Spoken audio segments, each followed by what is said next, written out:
Hi, welcome to my channel. My name is Meso and I make videos on locks, lifestyle, and everything in between. So I wanted to come on here and make a very quick video because I've been seeing a lot of this online. I've been seeing a lot of people saying, I combed out my locks and documenting them going from locked natural to loose natural.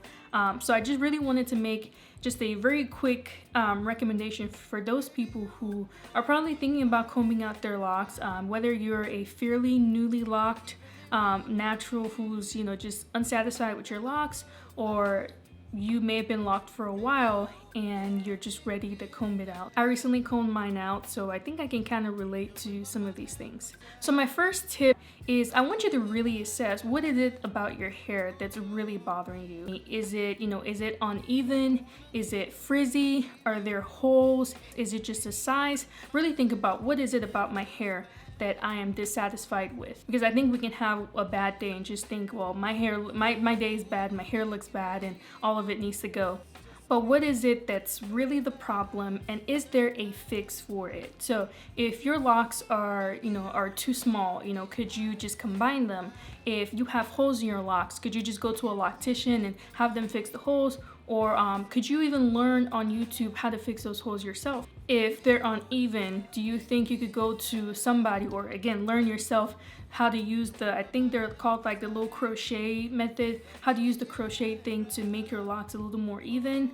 If you're struggling with frizz, is it just a matter of you need to be patient? Let's say you are a fairly newly locked natural and you really don't like the frizz. So is it a matter of waiting a couple more months or maybe even a year for all of that frizz to go away because your hair is locking? Like, what is it? Is it something that's temporary and you just need to get through it? As soon as you can identify that, you can identify what needs to be fixed, or if really you should just go ahead and comb it out, or if it's a combination of all of these things. I also want to add that on days where you think you're having a good hair day, take a photo of yourself, of your hair, your face, whatever it is, because you having a good hair day may just be that maybe you wore makeup that day and your hair suddenly looks a lot prettier because you wore makeup that day. So take a picture on days where you're having a good hair day and on days where you're having a bad hair day, and just compare like the two pictures, like what's really different about my hair on those 2 days,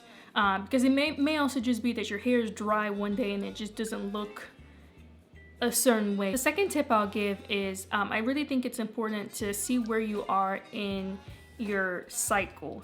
Now, you're probably not expecting to hear that, but if you really think about it, you're a little more critical of yourself, your hair, your skin, your job, your life, all of that during certain periods in your cycle. But we tend to be a little more critical in our luteal phase, so that's usually post-ovulation. So you might find that you really don't like your hair, or you really don't like whatever it is. So you need to stop and think, am I just being this way to myself? Am I about to impulsively comb out my locks because of my hormones, even though at that point in time you're probably not thinking it's due to your hormones? So just take a second and breathe and really think about what you're doing. The third tip is determine if your dissatisfaction is being caused by social media. And here's what I mean by that. When most of us, at least the newly locked people, when we first locked our hair, we probably went online and followed a bunch of people whose locks we admired or who were our lock crush. And then you probably fell into a little bit of lock envy. You saw this at a certain time frame, but your hair wasn't doing that at that time frame, and now you don't like your hair. Then you get to the point where you can't determine if the issue is that you don't truly like your hair, or if you just like someone else's hair better. So here's what I did. I took a little bit of a social media break. I think I took about 2 to 3 weeks off of Instagram, since that's my primary social media account, and it wasn't just for my hair. I took off for other reasons. But being away from social media and all of that external stimuli can really help you objectively assess your hair, like really see your hair through your own lens, not through the lens of looking at other people's hair. So during that time period, just think of it as you're taking a sort of mental and visual cleanse of your hair palette or whatever. You're taking kind of like a cleanse to really see your hair through your own eyes. I think that time away can be really helpful for a lot of people to determine how they feel about their hair. Now, you don't have to leave social media altogether. Maybe you can try unfollowing some of the people whose locks you kind of obsess over, because we all have that. We all have at least one person who we're like, ooh, I love her locks. And I'm speaking just for women because my channel is majority women who come on here.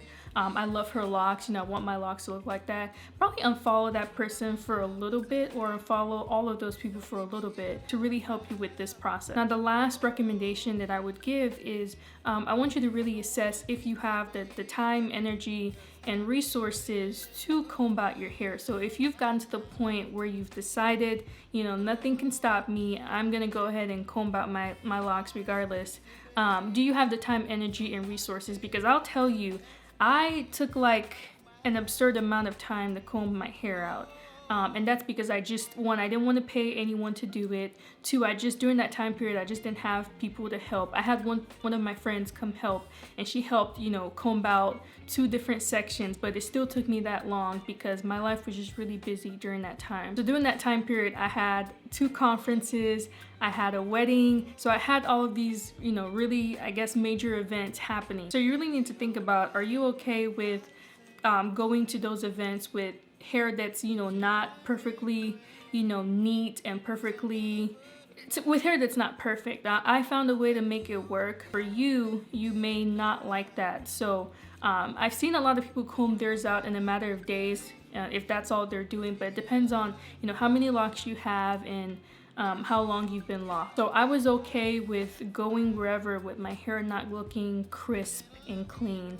I was fine with that, but you might not be. And so if you're not, can you pay a loctician to comb out your locks for you? I know there's some locticians who do it. I don't know what the cost is, or I really don't know what all of that entails, but you can contact the loctician to see what they would charge for combing out your locks. So these are just a few things to keep in mind. I think that wraps things up. Again, I wanted this to be a very short video just because I think some of these videos that I've seen online are really old, but a lot of them are popping up on, I guess, my timeline recently because I guess I'm so behind on all of the stuff that's going on online. But if you make the decision to comb out your locks, it's totally okay. It's your hair and you can do whatever you want to it. Alright, that pretty much concludes my video. Thank you so much for watching, and please don't forget to like, comment, subscribe, whatever you feel led to do, please do it, and I will see you in the next video.